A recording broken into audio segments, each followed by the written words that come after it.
Salut les dinos, ici Mathieu pour la team Raptor Neuropsy et on se retrouve aujourd'hui pour un nouvel épisode format court.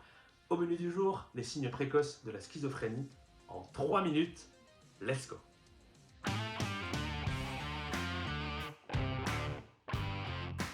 On l'a déjà vu ensemble dans notre dernier épisode, la schizophrénie fait partie des psychoses qui ont pour point commun une altération du contact avec la réalité.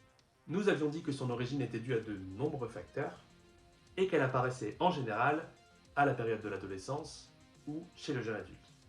Or, ce que l'on sait de plus en plus, c'est que des signes peuvent être repérés bien avant l'apparition franche de la maladie. Dans l'imaginaire collectif, la schizophrénie est un trouble d'apparition brutale accompagné de tout un tas de préjugés. Vous connaissez déjà les idées reçues, la violence, tout ça, c'est faux, on rappelle. En réalité, au moment d'une apparition forte, marquée des symptômes de la maladie, ce qu'on appelle un épisode psychotique, donc avec hallucinations, délire, désorganisation de la pensée, ce genre de choses, eh bien on a en général 2 à 5 ans de symptômes qui n'ont pas été traités avant. Mieux les repérer permet d'intervenir de façon précoce et donc entraîne de fait un meilleur pronostic pour les jeunes concernés. Les signes qui peuvent évoquer une psychose débutante avec potentielle transition vers la schizophrénie plus tard sont multiples. En voici quelques-uns.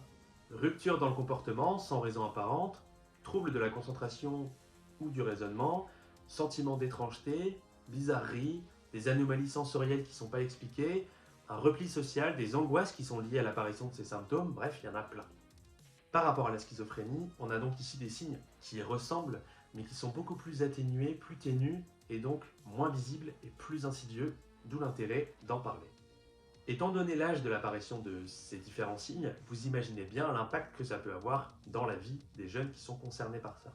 On peut voir par exemple des perturbations dans le monde scolaire, universitaire ou professionnel, mais aussi un impact dans les relations aux autres, moins d'activités qui vont être faites par la personne, etc.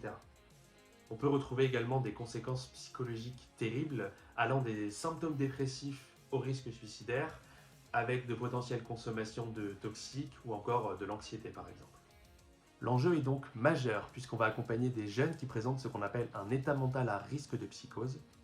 Et l'idée va être donc de proposer des soins pour créer une alliance thérapeutique et aussi limiter, voire empêcher, la survenue d'une schizophrénie, donc une psychose plus chronique, plus franche. Si la maladie se déclenche tout de même, parce qu'on ne peut pas tout contrôler, eh bien on aura déjà travaillé des choses avec la personne et donc on peut limiter son impact. Et là, la panoplie d'outils à proposer est très riche. On peut retrouver de la psychoéducation, des outils de psychothérapie, de la gestion du stress, l'accompagnement à l'école, à la fac, etc., etc. A noter ici que les traitements antipsychotiques sont souvent un recours pour plus tard, mais ne sont pas du tout quelque chose qui est utilisé en première intention. Donc, avant de se quitter, je réitère le message. Au-delà des préjugés innombrables qui entourent la schizophrénie, il y a des signes d'apparition précoce qui sont de plus en plus reconnus. En avoir conscience et mettre les mots dessus, en alertant les professionnels adéquats, c'est donner plus de chance à la personne concernée par un état mental à risque de psychose. Quant à nous, on se retrouve très bientôt pour un nouvel épisode comme d'habitude. D'ici là, n'hésitez pas à aller checker les témoignages, des ressources, etc. Je vous invite sur raptorneuropsy.com pour venir piquer nos contenus. On se retrouve très bientôt pour la suite. Ciao!